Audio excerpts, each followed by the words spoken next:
Hi, here's a short animated excerpt of my book, Casinos in Space, Chapter 11, Captured. Hope you enjoy it.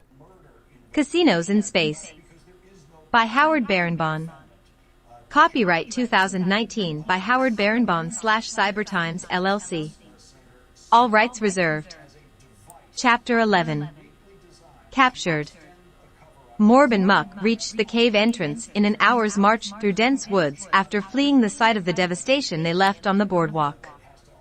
Though exhausted from the night's activities, they would not rest until they planned their next attack. His small group of fighters entered their hideout and prepared for tomorrow. "Well done, men," Morb said, smiling. "We were undetected." "Excellent."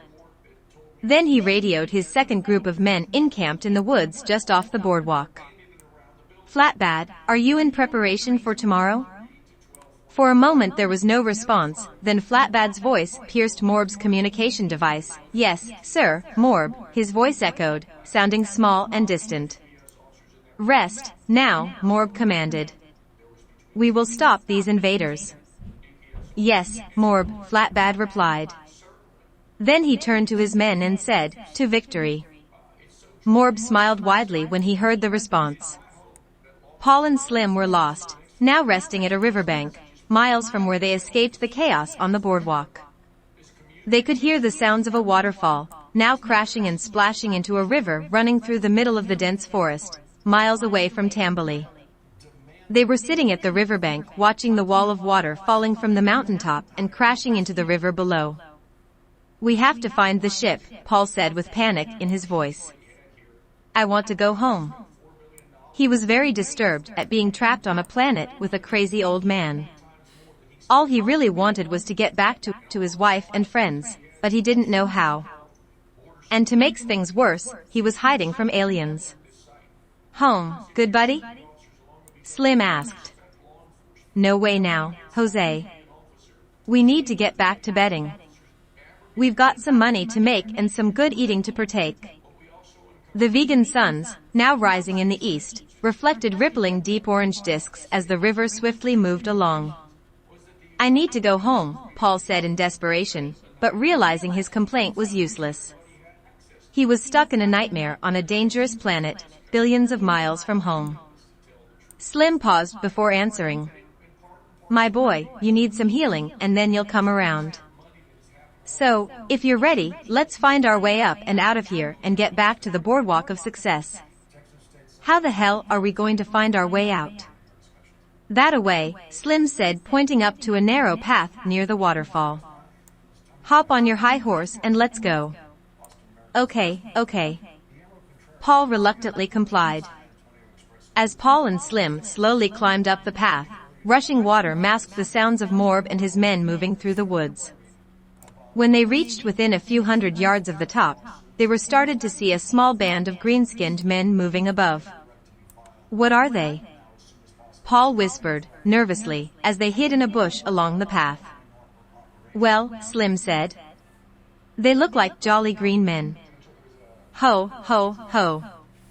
The green-skinned vegan fighters were chanting as they marched. "If they're heading for the boardwalk, we have to get back and warn them," Paul said. "I'm for that, partner," Slim said. "We'll save some lives and bet the farm."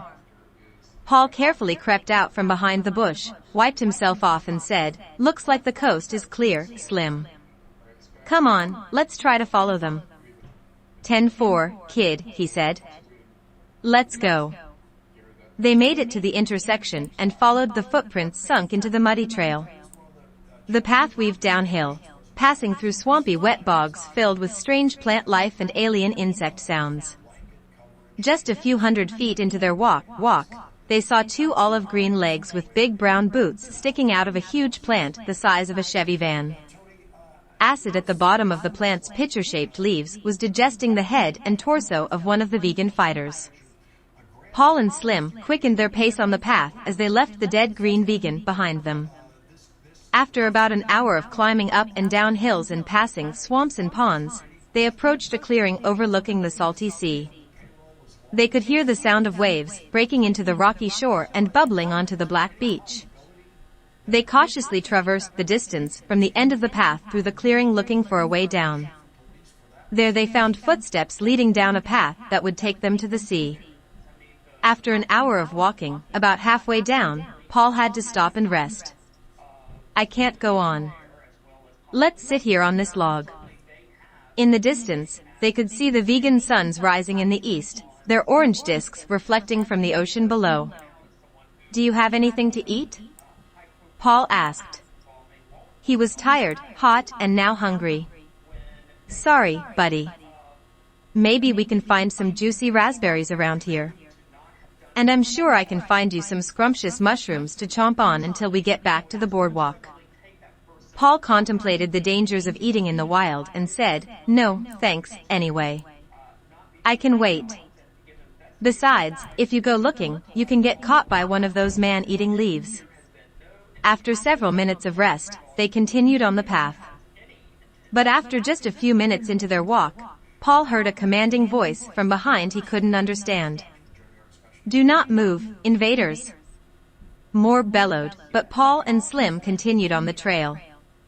Morb then leaped ahead of the two men and waved his weapon at their startled faces. And before Paul could react, Morb struck him in the head with his green fist, and he fell to the ground unconscious. Slim was frozen in place for the moment watching Paul fall. Then Morb turned and crashed his green fist into empty space as his target disappeared. Totally confused for a moment, Morb directed his attention to Paul, still unconscious on the ground. "Take him away," he commanded, and two soldiers lifted Paul and carried him down a path to the right moving inland. They walked some 5 miles carrying their unconscious prisoner through the dense jungle until they reached a clearing, and another path leading to a hidden valley below. As they moved downward, about halfway to the valley floor, they could see a huge dark green stone that looked like it was suspended in midair. "We are here," Morb said, pointing. The emerald fist in all its glory. Now, they could see that the dark green stone was resting on a sandstone archway. They carried Paul through the archway and down a short path and into a cave. An emerald green lake could be seen in the distance. Paul was still unconscious when the vegans placed him on the cave floor, now with a guard at the entrance.